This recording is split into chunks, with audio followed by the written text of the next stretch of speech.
Sa araw, ang gusali ng Senate of the Philippines ay simbolo ng kapangyarihan, politika, at batas. Ngunit pagsapit ng hating gabi, ibang mukha raw ng gusali ang lumalabas.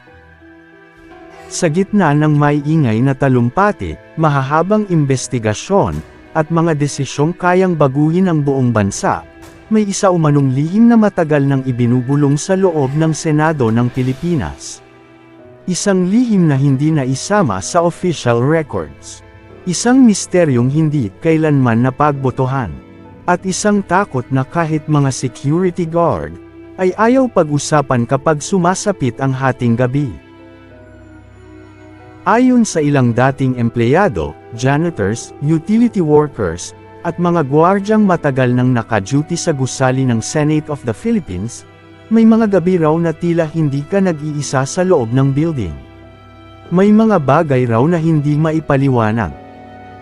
May mga yabag na maririnig sa bakanteng hallway. May elevator na kusang bumababa kahit walang sakay. At may mga opisina raw na bigla na lamang lumalamig, kahit patay ang aircon. Mga pintuang kusang bumubukas, at mga boses na tila nagmumula sa mga kwartong wala namang tao. Ngunit habang tumatagal, mas marami raw ang nagsimulang maniwala na may ibang presensya sa loob ng gusali. Ngunit ang pinaka-nakakatakot, may ilang tao raw na nakakita ng mga anino, na tila naglalakad pa rin sa gusali, kahit matagal nang wala sa mundong ito. Ang Senate of the Philippines ay isa sa dalawang kapulungan ng Kongreso ng Pilipinas, kasama ang House of Representatives. Dito ginagawa, sinusuri, at pinagtatalunan ang mga batas na maaaring makaapekto sa milyon-milyong Pilipino. Itinatag ang Senado noong taong 1916 sa ilalim ng Jones Law, noong panahon ng pananakop ng mga Amerikano sa Pilipinas. Sa paglipas ng mga taon, ilang beses ding lumipat ng gusali ang Senado. Isa sa pinakakilalang lokasyon nito ay ang GSIS Building sa Pasay City, kung saan maraming modernong hearing at investigasyon ang isinagawa. Dito rin nagsimula ang maraming kwento tungkol sa kababalaghan. Bawat sulok ng Senado ay saksi sa dekada ng tensyon, sigawan, galit, kapangyarihan, at kontrobersya. Dito pinagdedebatehan ang mga batas. Dito nagaganap ang maiinit na hearing. At dito rin minsang sumiklab ang mga away na naging bahagi ng kasaysayan ng bansa. Pero ayon sa ilang paranormal believers, kapag ang isang lugar ay matagal na nakakulong sa matinding emosyon, galit, lungkot, takot, at ambisyon, para raw itong nag-iiwan ng bakas. Parang enerhiyang hindi basta nawawala. At iyon umano ang dahilan kung bakit may mga kakaibang karanasan sa loob ng gusali. Isa ito sa pinakakilalang kwento sa loob ng Senado. Ayon sa mga usap-usapan ng ilang empleyado, may babaeng nakaputi raw na minsang nakitang naglalakad sa isa sa mga hallway ng gusali tuwing gabi. Tahimik lamang ito, walang mukha, at tila dahan-daang lumulutang habang naglalakad. May isang gwardiya raw na nagkwento na habang umiikot siya sa gabi, napansin niyang may babaeng nakatayo sa dulo ng koridor.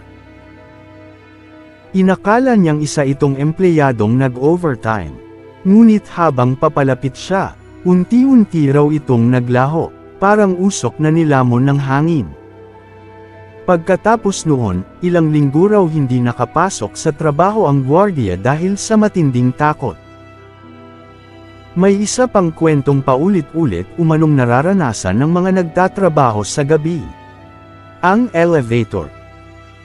Ayon sa ilang maintenance personnel, may mga pagkakataong bigla na lamang bumubukas ang elevator sa isang floor kahit walang pumindot.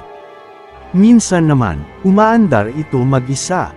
Mas nakakatakot pa rito, may ilang gwardiya raw na nakakita ng refleksyon ng isang lalaki sa salamin ng elevator.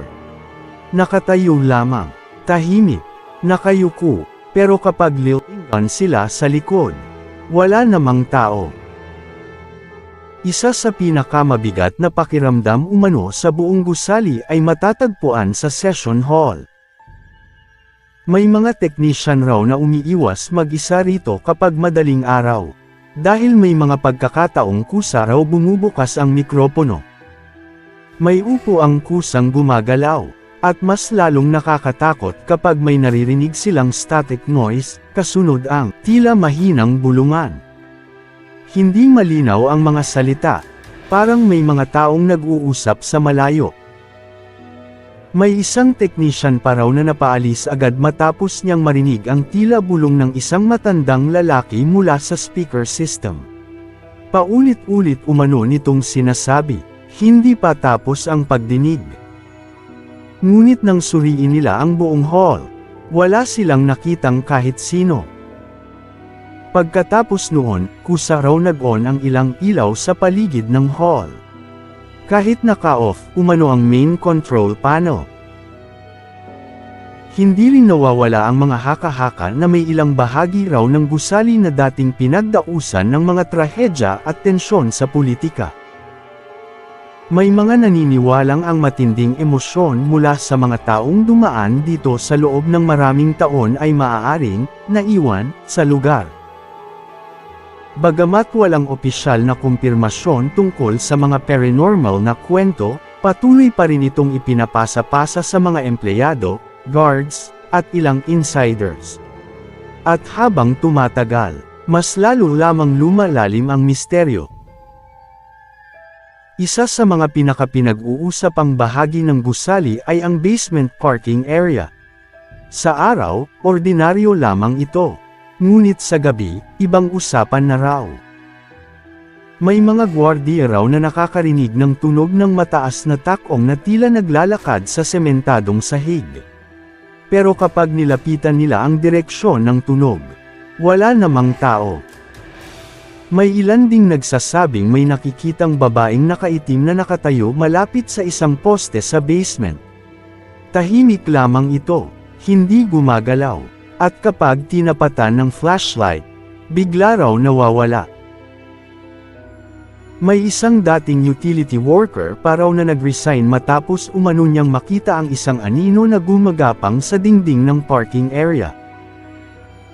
Ayon sa kanya, hindi raw ito normal na tao. Dahil baliktad, umano ang pagkakakilos nito.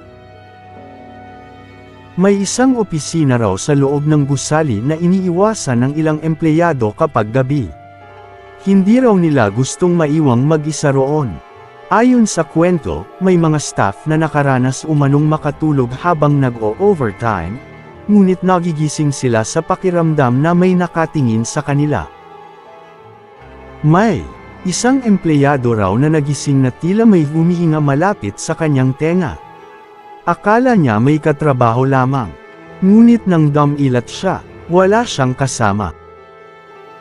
Mas nakakatakot pa rito, may ilan umanong nakakita ng refleksyon ng isang matandang lalaki sa salamin ng opisina. Nakatayo lamang sa likuran nila. Nakasuot ng lumang barong. Pero kapag liwangan sila, wala namang tao. Noong mga panahong gumagamit pa ng landline systems ang ilang opisina sa Senado, may mga kakaibang tawag daw na natatanggap tuwing 10 oras ng gabi. May mga teleponong kusang tumutunog, ngunit kapag sinagot, mahina lamang na static ang maririnig. Minsan naman, tila may humihingal. At may pagkakataon daw na may maririnig na mahinang iyak ng babae. May isang secretary raw na halos himatayan matapos makarinig ng boses na bamulong. Buksan mo ang pinto, gayong sarado naman ang buong floor ng gabing iyon. Isa sa mga pinakakinatatakutang kwento ay ang umano'y mga kakaibang nakukunan sa CCTV cameras ng gusali.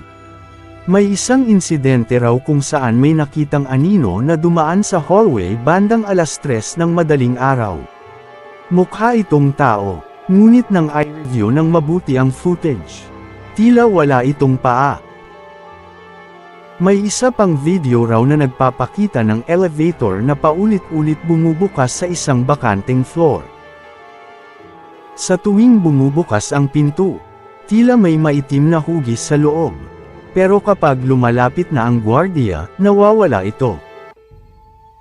Dahil dito, may ilang security personnel raw na nagdarasal muna bago magsimula ng night shift.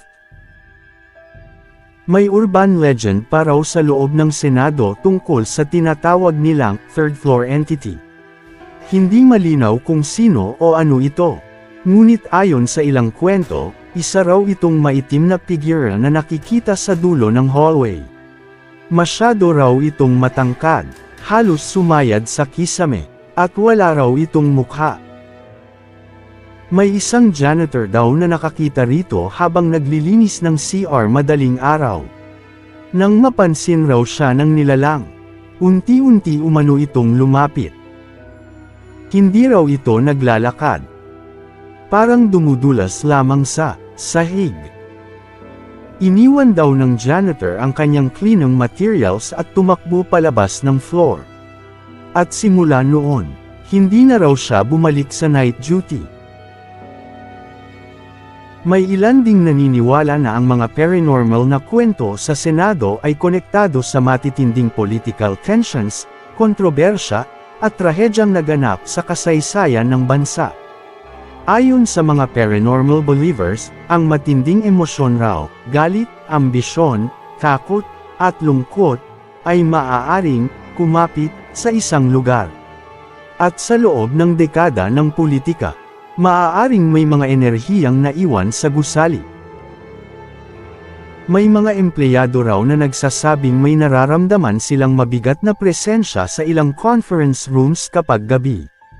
Parang may nakamasid. Parang may nakikinig, kahit walang tao. Sa bansang puno ng alamat, kababalaghan, at misteryo, hindi na bago ang mga kwento tungkol sa mga pinamumugaran umanong gusali.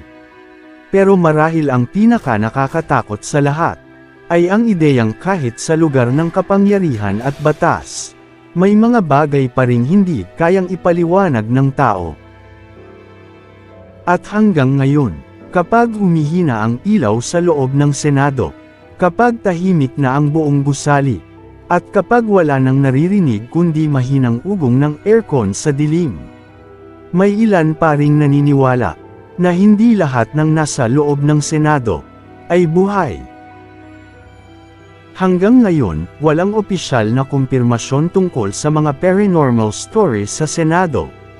Maaaring kwento lamang ito. Maaaring epekto ng pagod, stress, o imahinasyon.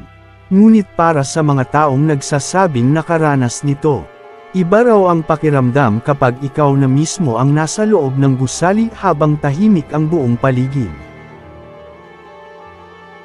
Kapag naririnig mo ang yabag sa likod mo, kahit wala namang tao. Kapag may nakikita kang anino sa salamin, na hindi mo sariling refleksyon. At kapag pakiramdam mo, may kasama ka sa dilim. Paano kung totoo nga ang lahat ng ito? Paano kung sa likod ng mga debate, hearing, at kapangyarihan, may mga nilalang ding matagal nang hindi umaalis sa gusali? At paano kung habang may mga senador na nagtatalumpati sa loob ng session hall, may iba ring tahimik na nakikinig mula sa dilim? Mga nilalang, na hindi kailanman bumoto, hindi kailanman nagsalita, ngunit hanggang ngayon, nananatili pa rin sa loob ng Senado. Totoo nga ba, o guni-guni lamang? Marahil dala lamang ito ng pagod, o epekto ng katahimikan ng gabi. Posible ring simpleng electrical malfunction lamang ang ilang pangyayari. Ngunit para sa mga taong nakaranas umano nito, iba ang pakiramdam kapag ikaw mismo ang nasa loob ng gusali. Kapag ikaw na ang nakakarinig ng yabag sa bakanteng hallway. Kapag ikaw na ang nakakakita ng anino sa salamin. At kapag naramdaman mong may nakatingin sa iyo kahit wala namang tao.